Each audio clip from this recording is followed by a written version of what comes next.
یو بادشاہ ته چا مې راوړې او مې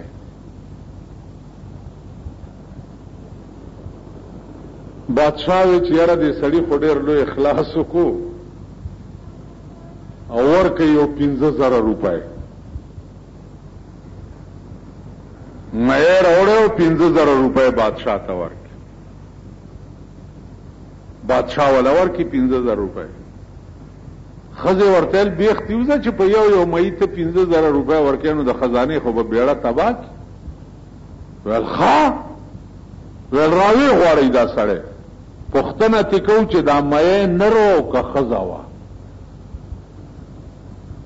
کدو ویلي چې نرو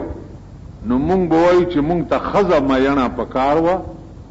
15,000 روپۍ واپس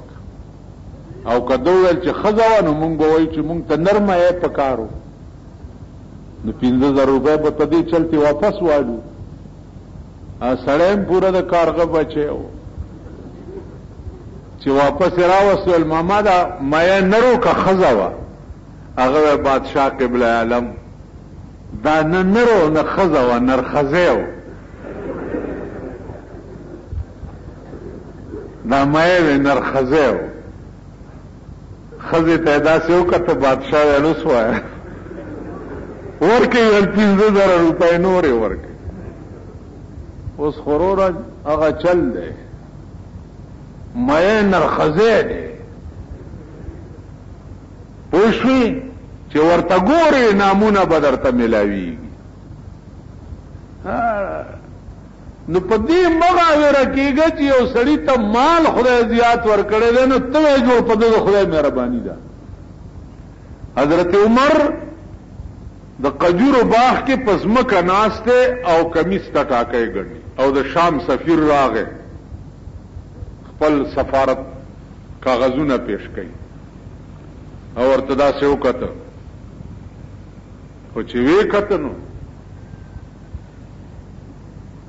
ورته تعال لا تخف راشه نږدې یریګه ما چې نږدې راغی ورته ولې غبراو شو هغه ورته یا امیر المؤمنین چې د مسلمان قوم داسې امیر وي عمر لبزاوالو نکی ناس په کمزه کې یہ د ټول عرب ملک دنیا بادشاہ و امیر او لګیا کمیس ته ټاکای ګنډي او روب د داسې دی چې زه درته د یری رانږدې کېدی نشم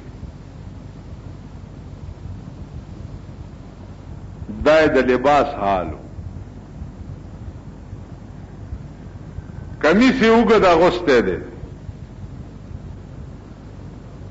په منبر ولاړ دی یو غلام را پاسېدو دې ځای نه ونیو منبر نه لاندې را کوز کړو ولی ویل دا د پیغمبر منبر دی ته په دې نشي ودرېدی چې تر څو پورې دې زما د سوال جواب نه را کړی په مال غنیمت کې صادره راغلی وي او هغه صادره په مونږ او تاسو تقسیم شوی وي مونږ ته کمیس جوړ کړی دا لند راغلی دی استاد دا کمیس وګد دی معلومیږي دا چې تا ځان له 2 صادره ساتلی دي نو په دې پیغمبر هغه سړی نشي ودرېدی چې چا په مال غنیمت کې خیانت کړي هغه ول ډېر خطا لاندې ولاړو زوی ته आवाज وکړ چې زوی راغی ول بچیا زما دا کمیس وګد ولی جوړ دی ول پلار ما خپل یو صادرم تا ته در کړو نو ستاد 2 صادرونه کمیس زکه جوړ دی چې یو مې خپلې صادر کړی او یو ستای سوا او غلام ته ویل بچیا اوس ول زه اوس په منبر کې نه غوړی ولا چاره وړه غوړی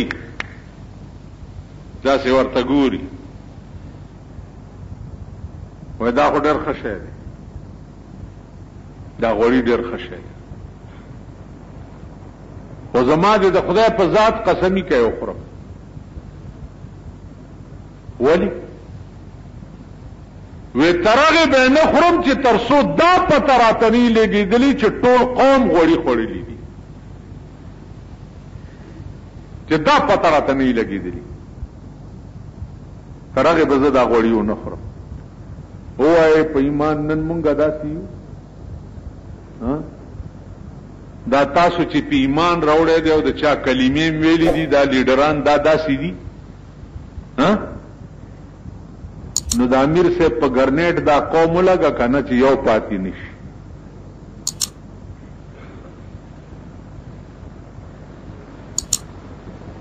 کم قوم پسې چې ته روانې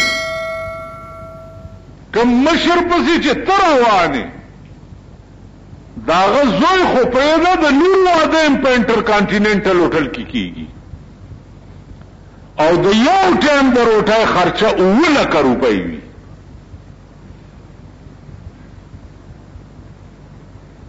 نن هغه پیښې ملام زده کړي دي د لور واده وي نو کاډې چاپ کړي چې راشي چې په دعاګانې رسخت کوي.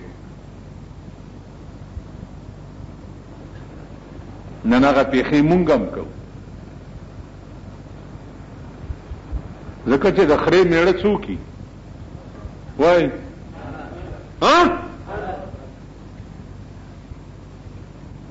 د خرې میړه اس خو نه که او چې څنګه خره قوم دی داسې خره مونږ هم یو که چې څنګه ته کې داسې مونږ هم کوو.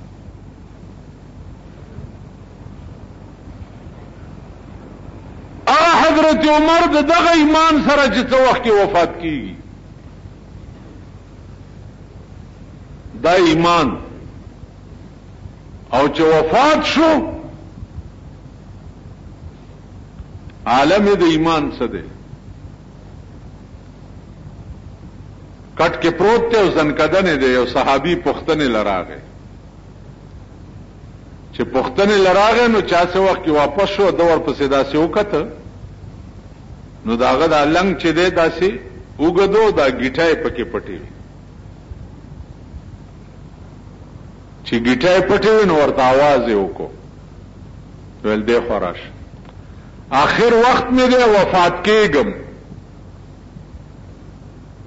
دا لنګ دی اوچت کا ستا د پر خپو دا ګیټای پکې پټې دي الله پیغمبر ویلی دی چې الله به په قیامت کې د رحمت په نظر هغه چاته نه ګوري چې د چا په پرتوګ او لنګ کې د خپو ګیټای پټي. لا ينظر الله الیهم یوم القیامه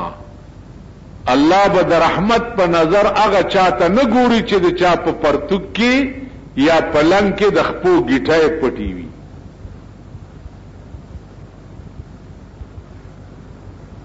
اوس خلک چې مانزه ته ودرېږي نو که خیالو کې بډې ووایي چې دا ګیټای بربنډې مانزه کیسه پکې نشته 24 घंटे به دې ګیټای بربنډي 24 घंटे. حضرت عمر د زنکدن په ټیم کې حق په خبره غاړه پرېښی نو چې وفات کېده نو دعا یې څه وکړه دعا دا وکړه چې یا الله لا لی ولا علی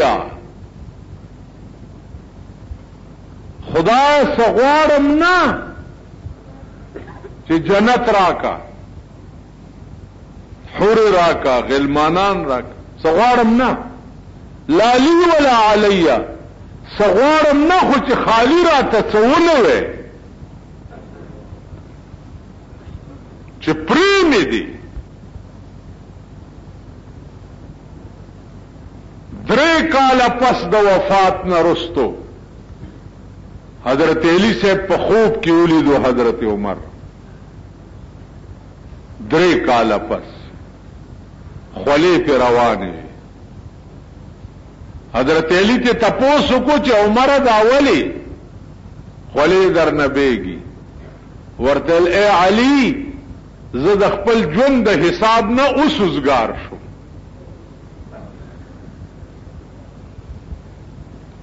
دای ایمان د ژوند